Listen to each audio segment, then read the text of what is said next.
¿Qué harías si la propia iglesia y los maestros más respetados de la época dijeran que tu misión era imposible?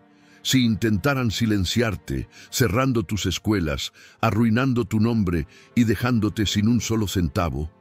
Eso fue exactamente lo que le ocurrió a Juan Bautista de La Salle.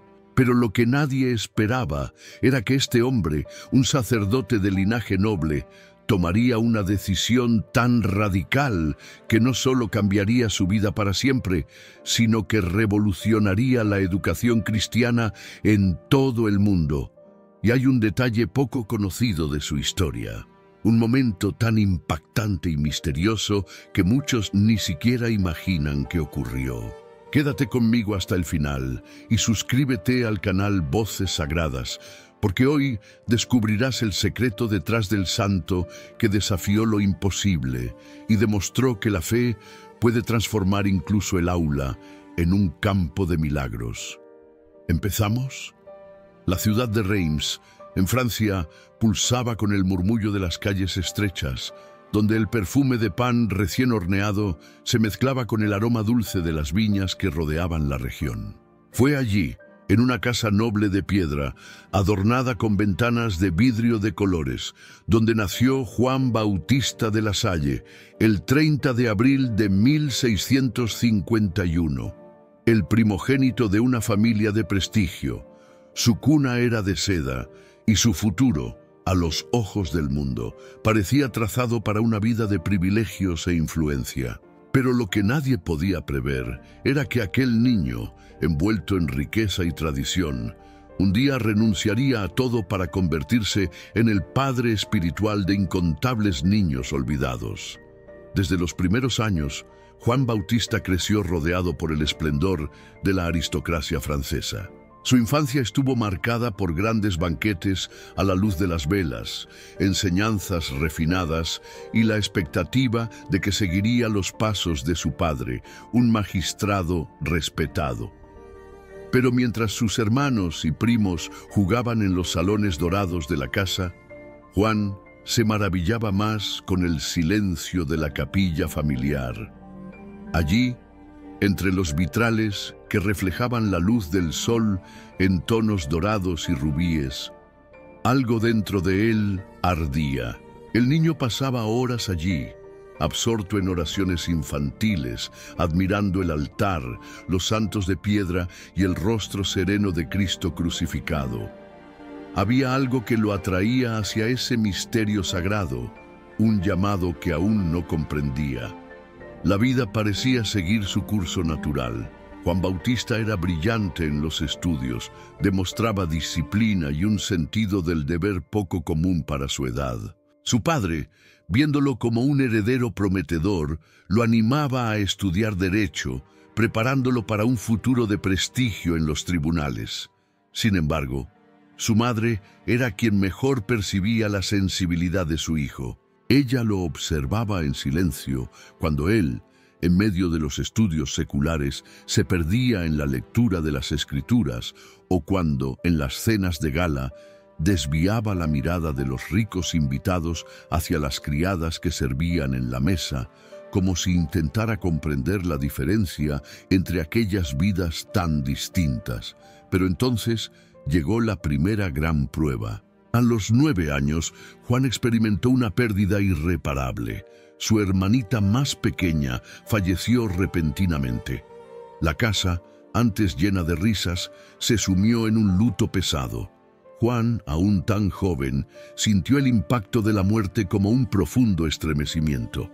Observaba a su madre llorar en silencio, veía a su padre volverse más rígido, como si intentara ahogar el dolor con la disciplina. Por primera vez, Juan se dio cuenta de que ni toda la riqueza del mundo podría impedir el sufrimiento humano.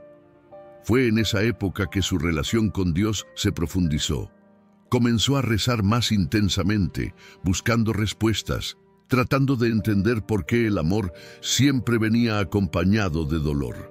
La adolescencia llegó y con ella nuevas responsabilidades. Como primogénito, Juan Bautista fue enviado a los mejores colegios de Reims, donde estudió rigurosamente gramática, retórica y filosofía. pero fue en la teología donde encontró verdadera pasión. Sus profesores pronto se dieron cuenta de que aquel joven poseía algo raro, una fe viva, una inteligencia aguda y un corazón que pulsaba por algo más grande que la simple ambición terrenal. A los 11 años, en un momento decisivo, Juan recibió la primera tonsura, un ritual simbólico que lo acercaba a la vida religiosa. Fue un día significativo. Ante el altar, con la cabeza levemente rapada como señal de entrega, sintió por primera vez que su destino quizás estaba lejos de los tribunales y cerca del servicio a Dios. Pero entonces llegó el golpe que lo cambió todo. Cuando Juan Bautista tenía 21 años, una tragedia desmoronó su vida estructurada. Sus padres fallecieron repentinamente, dejándolo no solo huérfano, sino también responsable de sus hermanos más pequeños. El peso de la responsabilidad cayó sobre sus hombros con la fuerza de un trueno. ¿Y ahora? ¿Cómo podría seguir el llamado de Dios cuando su familia dependía de él? Las voces de la sociedad fueron rápidas en señalar la respuesta. Debía olvidar los sueños religiosos y asumir su papel como cabeza de familia. Muchos creían que renunciaría al sacerdocio para cuidar de la herencia y garantizar el futuro de sus hermanos. Y por un tiempo, Juan realmente dudó. Las noches se volvieron desveladas. Acostado en su gran cama, el joven sacerdote en formación miraba el techo, sintiendo el peso del dilema en su pecho. Si seguía su deseo más profundo, ¿abandonaría a sus hermanos? Pero si renunciaba a la vocación, ¿no estaría negando el propio llamado de Dios? Los amaba, quería protegerlos, pero su corazón ardía por algo más allá de la seguridad familiar. Fue entonces que, entre oraciones y lágrimas, Juan Bautista encontró la respuesta. No debía elegir entre la familia y Dios, pues su verdadera misión era mucho mayor. Inspirado por una fe inquebrantable, decidió conciliar los deberes familiares con su formación sacerdotal, asumiendo la tutela de los hermanos sin abandonar la vocación. Para muchos, esto parecía imposible, pero Juan sabía que Dios no llama a los capacitados, Él capacita a los llamados. El 17 de abril de 1678, con 26 años de edad, Juan Bautista fue ordenado sacerdote. Cuando se arrodilló ante el obispo para recibir la unción sagrada, sintió algo profundo dentro de sí, un sentido de entrega total. Un compromiso eterno con Dios y con los más necesitados.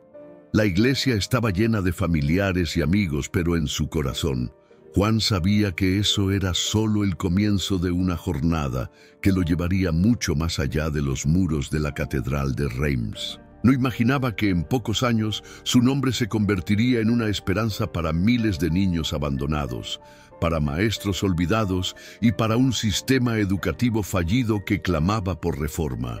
El joven sacerdote que alguna vez dudó entre el deber y el llamado estaba a punto de convertirse en un revolucionario en la educación cristiana, alguien que enfrentaría persecuciones, hambre y exilio para cumplir una misión que ni él mismo comprendía del todo en ese momento. El mundo aún no lo sabía, pero un nuevo capítulo en la historia de la Iglesia estaba a punto de ser escrito por las manos de un hombre que se atrevió a creer que la educación era un acto de amor y que todo hijo de Dios, por más pobre que fuera, merecía un futuro. El peso del silencio llenaba los fríos corredores del seminario en Reims. Cada paso de Juan Bautista de la Salle resonaba en las paredes de piedra, como si la propia construcción atestiguara el conflicto invisible que habitaba su corazón. Ya era un sacerdote ordenado. Su vida estaba finalmente alineada con el llamado que sentía desde la infancia. Pero en ese momento, una duda inesperada comenzaba a crecer dentro de él. Algo que no estaba en los libros de teología o en los sermones que pronunciaba con devoción. A los 26 años, Juan Bautista parecía tener una trayectoria consolidada. Un joven brillante, respetado por la Iglesia, con un futuro seguro dentro del clero francés. Su papel era claro: celebrar misas, orientar a los fieles, administrar los sacramentos. Pero entonces algo sucedió, algo que cambiaría para siempre el rumbo de su existencia. En el año 1679, un hombre llamó a la puerta de la vida de Juan. Su nombre era Adrien Niel, un laico dedicado a la educación de los pobres. Su mirada traía la urgencia de quien cargaba una petición que no podía ser ignorada. Había venido a Reims con una misión: abrir una escuela para niños necesitados. Era un proyecto noble, pero para un sacerdote como Juan Bautista, que había sido criado en medio del rigor de las tradiciones, eso parecía algo distante de su vocación directa. Sin embargo, escuchó. Y cuanto más escuchaba, más sentía que esa petición no era solo de un hombre, sino de algo mucho mayor. En los días siguientes, Juan Bautista acompañó a Adrien Niel hasta las calles más pobres de Reims. Lo que vio marcó su alma de una forma que nada antes había conseguido. Niños descalzos, sucios, vagando por las esquinas sin rumbo. Niños flacos, de mirada perdida, sin conocer siquiera las primeras letras de su propio nombre. Se dio cuenta de una dura realidad. Mientras la nobleza y el clero discutían teología en salones refinados, miles de pequeños hijos de Dios estaban abandonados a la ignorancia y al desespero. ¿Quién se preocuparía por ellos? ¿Quién les enseñaría que sus vidas tenían valor? A primera vista, Juan intentó mantener cierta distancia emocional. Ayudaría, pero sin involucrarse profundamente. Después de todo, su deber era otro. Era un sacerdote, no un maestro. Pero el destino tiene formas misteriosas de guiar a quienes están dispuestos a escuchar. Las dificultades comenzaron a multiplicarse, y se dio cuenta de que, si no asumía un papel más activo, el proyecto naufragaría antes de comenzar. Y así fue como, de manera casi imperceptible, Juan Bautista comenzó a acercarse a la realidad de las escuelas. Primero ayudando en la organización, luego enseñando algunas lecciones, hasta que un día, sin darse cuenta, ya estaba con las mangas arremangadas, en medio de los niños, escribiendo en la pizarra y corrigiendo ejercicios. Pero con esa entrega vinieron las primeras pruebas. La nobleza local torció el gesto al ver a un sacerdote de alta posición social mezclándose con mendigos y hijos de trabajadores manuales. Sus propios amigos y colegas sacerdotes comenzaron a cuestionarlo. «Eso no es papel de un padre», escuchó en más de una ocasión. Como respuesta, Juan Bautista simplemente bajaba la cabeza y seguía enseñando, como si algo dentro de él ya supiera que ese camino no tenía vuelta atrás. Pero si la oposición de la nobleza era sutil, la del clero fue implacable. Muchos sacerdotes no aceptaban la idea de que un hombre formado en teología estuviera ahora dedicado a niños pobres. Para ellos, eso era una afrenta. Los hijos de los campesinos deben aprender con sus padres, y no en escuelas, decían algunos. Otros eran más directos. Si insiste en eso, perderá su influencia dentro de la iglesia. Juan Bautista no respondió con palabras, sino con acciones. Y fue entonces que tomó la decisión que lo definiría todo. Decidió renunciar al confort de su posición social y hacerse uno con los pobres que servía. Su primer acto fue radical. Abandonó su casa y fue a vivir entre los maestros de las escuelas que había ayudado a fundar. Para un hombre de su posición, eso era impensable. Pero no solo fue a vivir entre ellos, sino que comenzó a compartir sus dificultades, sus dolores y sus privaciones. Aquellos hombres, que antes eran solo maestros improvisados y despreparados, comenzaron a verlo no como un superior distante, sino como un hermano. Pero los desafíos apenas comenzaban. En poco tiempo, el dinero comenzó a escasear. Las escuelas crecían, más alumnos llegaban, pero los recursos eran escasos. Muchas veces no había qué comer. Cierta noche, después de un agotador día de trabajo, Juan Bautista se sentó a la mesa junto con los maestros y se dio cuenta de que no había suficiente pan para todos. Miró la comida frente a él. Luego, discretamente, empujó su porción hacia uno de los profesores más jóvenes y se levantó como si estuviera satisfecho, pero no lo estaba. Esa noche durmió con hambre, y no fue la única vez. Durante meses, Juan Bautista conoció lo que era sentir el estómago vacío, conocer el frío, depender únicamente de la providencia divina. Pero había algo que lo sostenía, la certeza de que Dios estaba en ese proyecto. El tiempo fue pasando, y poco a poco, la semilla que había plantado comenzó a dar frutos. Los maestros se volvieron más preparados, los alumnos comenzaron a aprender de verdad, y nuevas escuelas fueron fundadas. Pero la verdadera transformación ocurrió dentro de él. Juan Bautista de la Sal, el joven sacerdote que un día fue un noble respetado, ahora era un simple profesor de los pobres, y no volvería atrás. Ese fue el momento en que todo cambió, el momento en que se dio cuenta de que su vida ya no le pertenecía, sino a la misión de llevar educación y dignidad a los olvidados. Y el mundo estaba a punto de ver que no se detendría por nada. El frío de la mañana se infiltraba por las rendijas de las ventanas de madera mal ajustadas, mientras el olor de tinta fresca y pergamino envejecido flotaba en el aire. El aula era modesta, las paredes desnudas, el suelo de piedra irregular. El único mueble destacado era una mesa simple, marcada por el tiempo y el uso. Sobre ella un tintero, algunas plumas y un puñado de hojas amarillentas. La idea no era solo enseñar a los niños pobres a leer y escribir, sino formar una nueva generación de cristianos instruidos, preparados para enfrentar la vida con dignidad y fe. Pero había un gran problema: los profesores. La realidad de las escuelas de la época era caótica. Muchos de los maestros eran hombres sin preparación alguna, semianalfabetos, que enseñaban solo por el sustento, sin vocación y sin metodología. Pero en ese espacio humilde, algo extraordinario estaba a punto de suceder. El año era 1681 y la pequeña escuela fundada en Reims por Juan Bautista de la Salle comenzaba a tomar forma.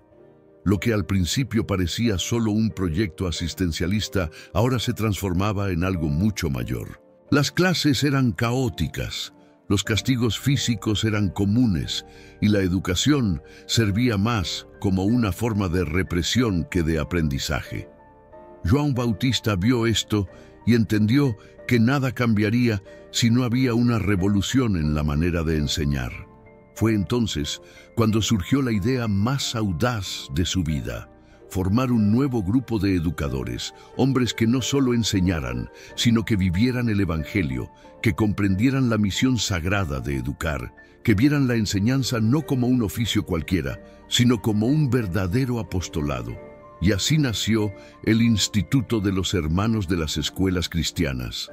Los primeros candidatos fueron pocos, y los desafíos fueron muchos. Necesitaban no solo aprender a enseñar, sino también desapegarse de todo.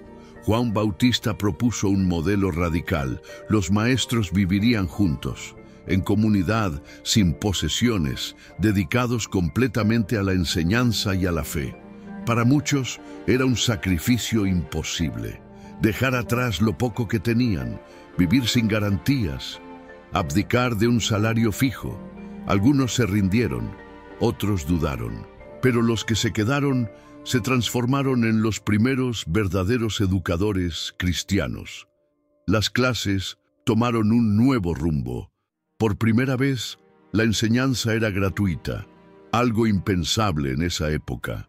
Las escuelas comenzaron a seguir una disciplina rigurosa, pero sin violencia, priorizando el aprendizaje verdadero en lugar de castigos brutales. Los niños, antes abandonados a su suerte, ahora tenían un lugar donde eran valorados, respetados y formados para el futuro. Pero el éxito de las escuelas incomodó.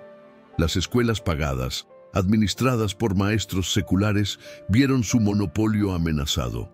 La élite no aceptaba que los hijos de trabajadores recibieran educación gratuita. Eso rompía la jerarquía social. Dentro de la propia iglesia, algunos sacerdotes envidiaban la influencia que Juan Bautista comenzaba a tener. Después de todo, ¿quién era él para reformar la educación? ¿Quién era él para decir que los métodos antiguos estaban equivocados? Las críticas llegaron, los ataques comenzaron y la resistencia creció. Primero, intentaron desacreditarlo. Difundieron rumores de que él estaba desafiando la jerarquía eclesiástica, de que su metodología era peligrosa. Luego, intentaron presionarlo financieramente. Algunas donaciones que antes sustentaban las escuelas fueron cortadas, y la pobreza se volvió aún más intensa. Eso era algo inédito. Para muchos era un acto de locura. Para sus seguidores era la prueba definitiva de que Juan Bautista no solo estaba creando escuelas, él estaba viviendo el Evangelio en la forma más pura y radical posible. Pero la persecución no se detuvo. Los maestros seculares continuaban presionando a la iglesia para que se prohibiera a Juan Bautista enseñar. Los hermanos muchas veces no tenían qué comer, y los alumnos estaban obligados a traer pedazos de carbón para poder escribir, ya que no había dinero ni siquiera para comprar pergaminos. Fue en ese momento que Juan Bautista hizo algo que chocó aún más a la sociedad. Renunció a toda su herencia, entregando todo a los pobres. Ahora, él era oficialmente uno de ellos. La noticia se propagó rápidamente. Un noble que voluntariamente elegía la miseria. Algunos obispos comenzaron a verlo como un problema, y las amenazas empezaron a surgir. Sus propios hermanos de instituto comenzaron a dudar. ¿Vale la pena continuar? ¿No estamos yendo demasiado lejos? Juan Bautista, ahora profundamente desgastado por las batallas y el sacrificio, comenzó a enfermarse. El frío de Reims penetraba en sus huesos, las noches mal dormidas y el hambre constante cobraban su precio. Pero no se rindió. Nunca se rendiría. Lo que comenzó como un pequeño proyecto de asistencia en Reims ahora se convertía en un movimiento implacable. Una reforma en la educación francesa, una revolución en la enseñanza cristiana. Y Juan Bautista sabía que eso aún era solo el comienzo. El frío cortante de las mañanas francesas no era nada comparado con el hielo que comenzaba a formarse en las miradas dirigidas a Juan Bautista de la Salle. Y entonces algo inesperado sucedió. El modelo creado por Juan Bautista comenzó a dar frutos de una manera que nadie esperaba. Las escuelas, antes pequeñas y aisladas, comenzaron a crecer rápidamente. A pesar de toda la resistencia, más y más niños comenzaron a ser educados, más maestros se unieron al instituto, más ciudades pidieron la presencia de los hermanos de las escuelas cristianas. Era demasiado tarde para detenerlo. Si antes la sociedad lo veía como un joven sacerdote prometedor, ahora era un problema, un obstáculo para aquellos que deseaban mantener la enseñanza solo en manos de una élite privilegiada. Y cuando un hombre desafía los intereses de los poderosos, la tormenta no tarda en formarse. El Instituto de los Hermanos de las Escuelas Cristianas crecía a pasos agigantados. Las escuelas gratuitas se expandían por varias ciudades y la noticia de que niños pobres estaban finalmente aprendiendo a leer y escribir incomodaba a aquellos que lucraban con la ignorancia. Las escuelas pagadas, antes monopolizadas por maestros seculares sin vocación, comenzaron a perder alumnos. Los dueños de esas instituciones vieron en Juan Bautista un enemigo y decidieron actuar. Las primeras embestidas fueron veladas. Rumores comenzaron a circular. Esas escuelas no siguen los métodos tradicionales. Los maestros no están debidamente calificados. La Salle está formando una secta. El obispo de Reims comenzó a recibir cartas denunciando al instituto, pidiendo que tomara medidas. Pero las palabras no fueron suficientes. Cuando se dieron cuenta de que no se rendiría fácilmente, los ataques se volvieron más directos. Algunos de los hermanos comenzaron a ser acosados con promesas de mejores puestos y salarios atractivos si dejaban la congregación. Intentaron sobornar a profesores, difundieron calumnias sobre Juan Bautista e incluso incitaron revueltas entre la población. Si los poderosos querían que se detuviera, harían todo lo posible para doblegarlo. Y entonces vino el golpe más duro. Juan Bautista recibió una notificación inesperada. Debía comparecer ante las autoridades eclesiásticas. Lo acusaban de actuar sin autorización, de modificar métodos consagrados sin permiso de la Iglesia. El tribunal no lo condenó oficialmente, pero el mensaje estaba claro. Debía detener esa osadía antes de que fuera demasiado tarde. Pero Juan Bautista no retrocedió. Quizás deberíamos buscar un acuerdo. Las dificultades crecieron y un grupo considerable de seguidores de Juan Bautista abandonó la misión. El número de maestros disminuyó. Las escuelas comenzaron a sufrir por la falta de profesores y por un instante todo pareció desmoronarse. La soledad era abrumadora. Su compromiso era con los niños que había prometido educar, con los hermanos que habían renunciado a todo para seguir ese camino. Si los poderosos querían que se rindiera, necesitarían algo más que amenazas veladas. Y entonces vino la traición. Algunos de los propios hermanos, presionados por el hambre, el miedo y las persecuciones, comenzaron a dudar. ¿Hemos ido demasiado lejos? Durante las madrugadas, en su austera habitación, Juan Bautista se arrodillaba en el frío suelo, rezando en silencio, sintiendo el peso de una batalla que parecía imposible de vencer. Su cuerpo estaba débil, su salud frágil, su nombre manchado por acusaciones injustas. Pero incluso en esos momentos, una única certeza llenaba su alma. No había llegado hasta allí para rendirse. Entonces, en un acto de valentía que sorprendió a todos, Juan Bautista tomó una decisión radical. Reunió a los hermanos que quedaban y propuso algo que ningún otro grupo religioso había hecho antes: un voto perpetuo de dedicación a la misión. La decisión era audaz. Significaba entregar sus vidas completamente al instituto, sin posibilidad de retorno. Significaba aceptar la pobreza, la persecución y las dificultades sin jamás mirar atrás. El momento era crítico. Algunos dudaron, pero entonces, uno a uno, los hermanos comenzaron a arrodillarse, comprometiéndose ante Dios a seguir ese camino hasta el final. Y así nació el primer grupo de educadores cristianos verdaderamente consagrados a la enseñanza gratuita. La respuesta de los enemigos llegó rápido, la persecución aumentó. Juan Bautista fue expulsado de su propia casa, obligado a vagar sin rumbo. Sus adversarios creían que sin un lugar fijo, sin dinero y sin apoyo, pronto se rendiría. Pero lo que no sabían era que la fe que lo movía era mayor que cualquier obstáculo. Fueron años de tribulación, muchas noches sin comida, muchas puertas cerradas, muchas miradas de desprecio. Pero las escuelas continuaron de pie. El instituto, aunque debilitado, se negaba a morir. Y entonces, un día, inesperadamente, algo comenzó a cambiar. La obra de Juan Bautista comenzó a ser reconocida no solo por los pobres que beneficiaba, sino también por algunos miembros influyentes de la sociedad. Algunos obispos, que antes desconfiaban de su misión, comenzaron a verlo con otros ojos. Su pedagogía demostró ser eficaz e incluso algunas familias ricas comenzaron a desear que sus hijos recibieran la misma educación. Lo que sus enemigos tanto temían comenzó a suceder. La idea de que la educación debía ser gratuita y accesible para todos comenzó a cobrar fuerza. Intentaron destruir a Juan Bautista, intentaron silenciarlo, intentaron humillarlo y desacreditarlo.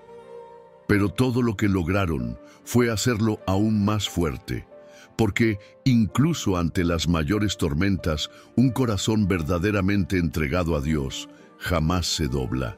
La lluvia azotaba las calles embarradas de París. El viento cortante se infiltraba por los callejones estrechos, donde hombres y mujeres luchaban por sobrevivir en medio del caos de la ciudad. En ese ambiente hostil, entre la nobleza indiferente y la creciente miseria, Juan Bautista de la Salle caminaba sin rumbo, llevando en su cuerpo los signos del hambre y la extenuación. Su rostro estaba pálido, sus ropas ya no tenían la dignidad de un sacerdote, y su nombre, antes respetado, ahora era objeto de burlas y calumnias. El Instituto de los Hermanos de las Escuelas Cristianas, que él había fundado con tanto sacrificio, estaba al borde del colapso. Sus seguidores eran perseguidos, sus escuelas cerradas o abandonadas por miedo a las represalias.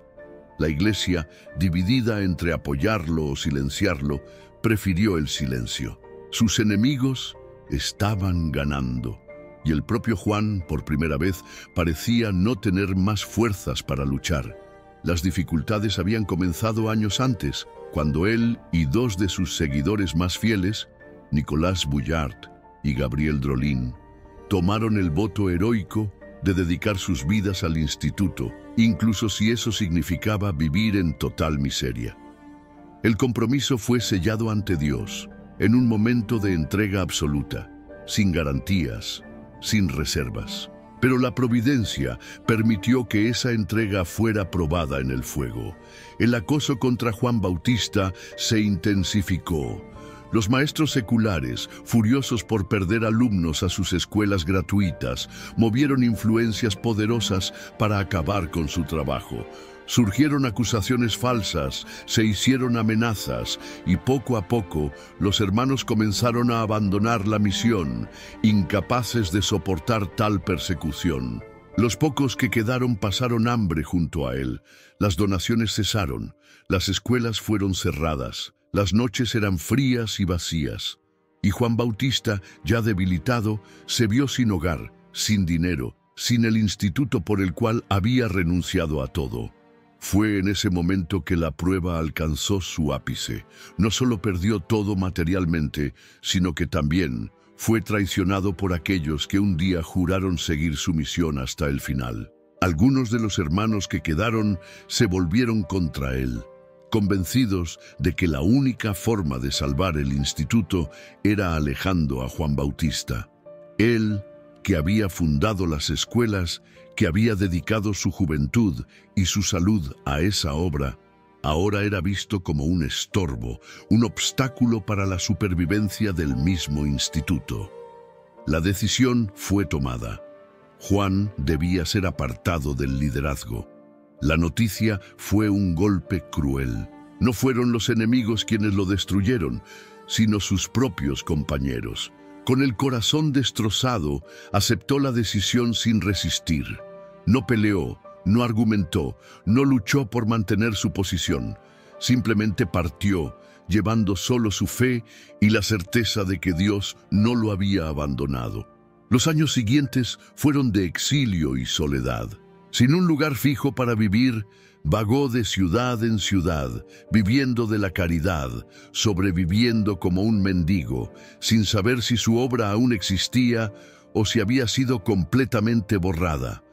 Fue un período de dolor y silencio, pero también de purificación. Fue en la miseria absoluta que experimentó el abandono total en las manos de Dios. Si antes había confiado en la providencia, ahora dependía de ella para cada pedazo de pan, para cada noche de descanso en algún refugio improvisado. Y entonces, cuando todo parecía perdido, algo comenzó a cambiar. Los hermanos que lo habían traicionado al asumir el liderazgo se dieron cuenta del peso de la responsabilidad. Las dificultades no cesaron sin Juan Bautista. Al contrario, aumentaron. Ellos entendieron que la obra no podía continuar sin su fundador, sin aquel que había soportado todo para que las escuelas existieran. La decisión de apartarlo fue revisada, y tras años de aislamiento, Juan Bautista fue llamado de vuelta.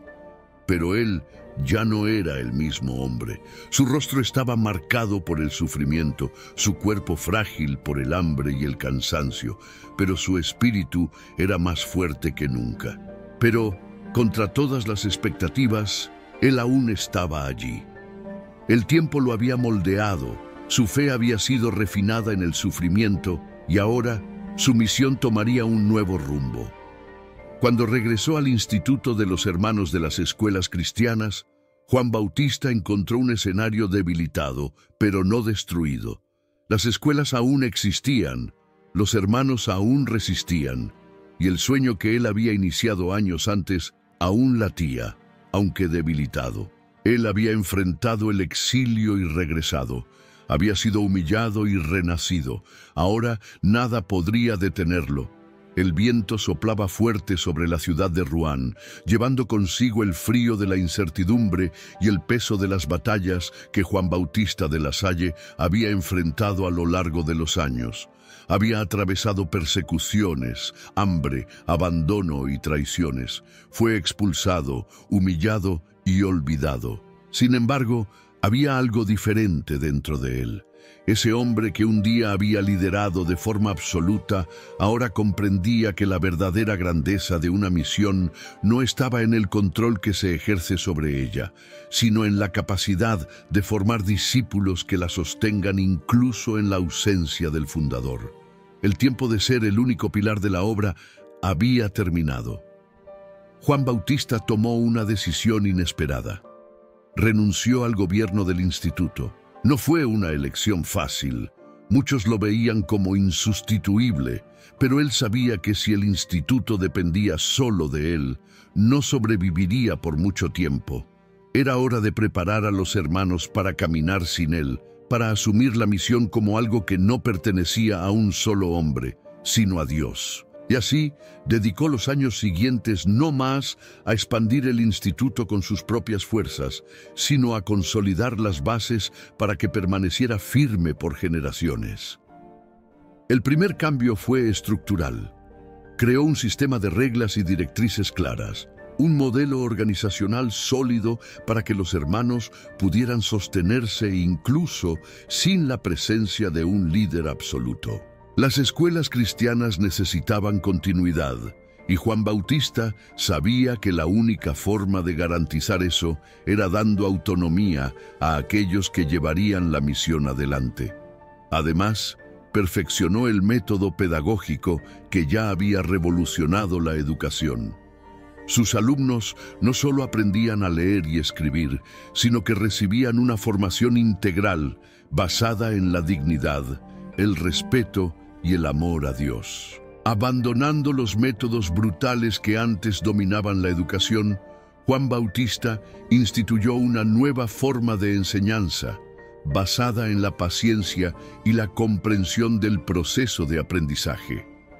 Pero lo que realmente diferenciaba sus escuelas de todas las demás era la gratuidad y la accesibilidad. Enfrentó feroz oposición por defender que la educación no debería ser un privilegio de los ricos, sino un derecho de todos. Esta idea, radical para la época, hizo que continuara enfrentando resistencia, pero ahora ya no estaba solo. Los hermanos, antes inseguros, ahora estaban preparados para defender esta causa con él. Mientras consolidaba el instituto, Juan Bautista pasó a vivir cada vez más recluido. Su cuerpo ya no tenía la fuerza de antes. Los años de privaciones habían dejado marcas profundas.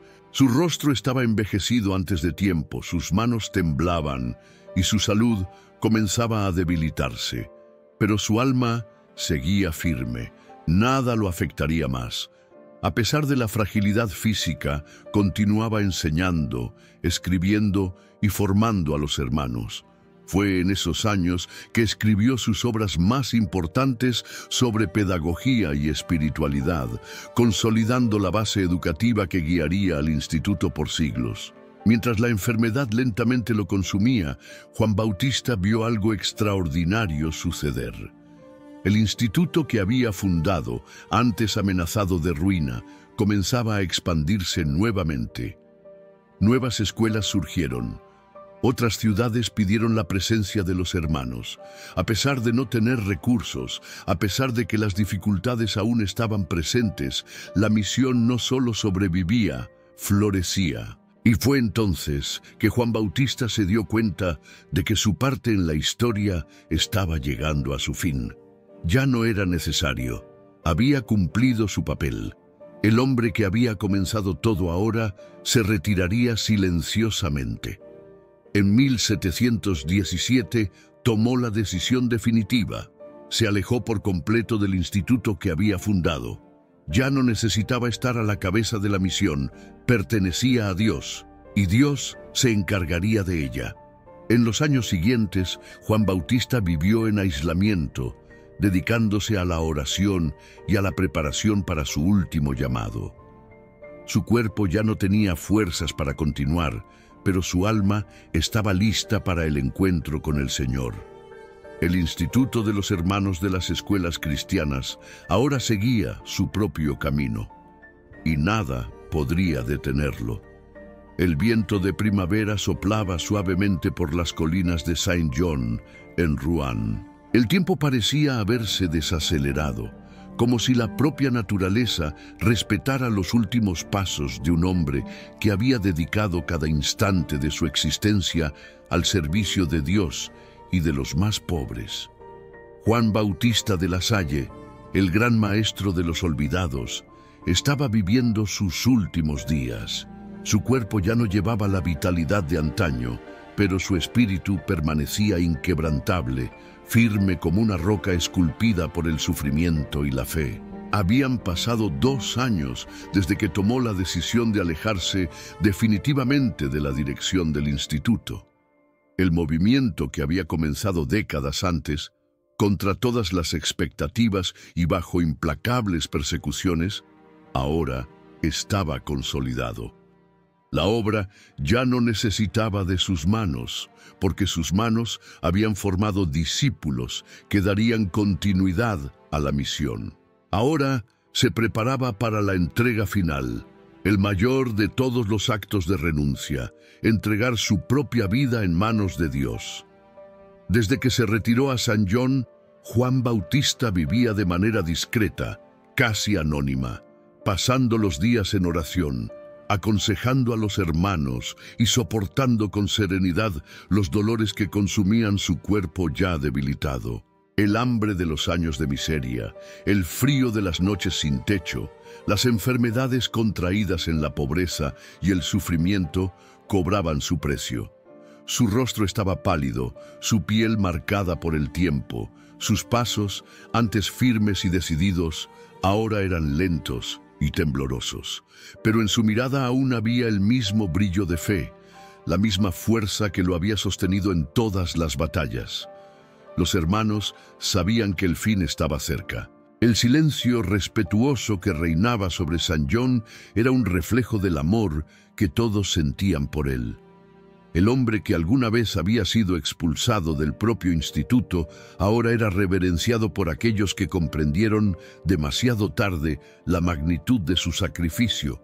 Muchos intentaban contener las lágrimas al verlo, pero Juan Bautista no mostraba miedo.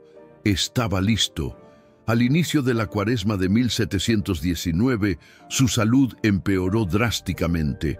La fiebre hacía que sus días fueran extenuantes y el dolor lo acompañaba en cada movimiento.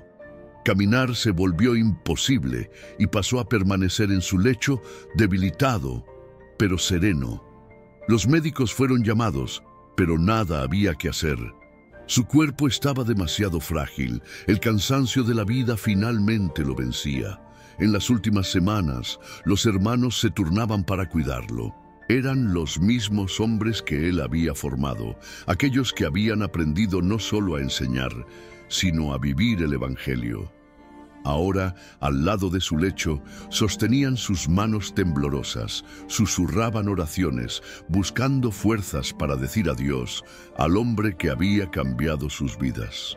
Entonces, llegó el día 6 de abril de 1719. Era un Viernes Santo. En ese día sagrado, cuando la Iglesia recordaba la pasión de Cristo, Juan Bautista de la Salle vivió su propio calvario. Su cuerpo ya no respondía, su respiración era lenta y frágil. Los hermanos se reunieron alrededor de su lecho, conscientes de que ese sería el momento final. La pequeña sala estaba inundada por un profundo silencio, roto solo por el murmullo de las oraciones y el leve crepitar de las velas encendidas. Y entonces, con la última fuerza que le quedaba, Juan Bautista abrió los ojos una última vez.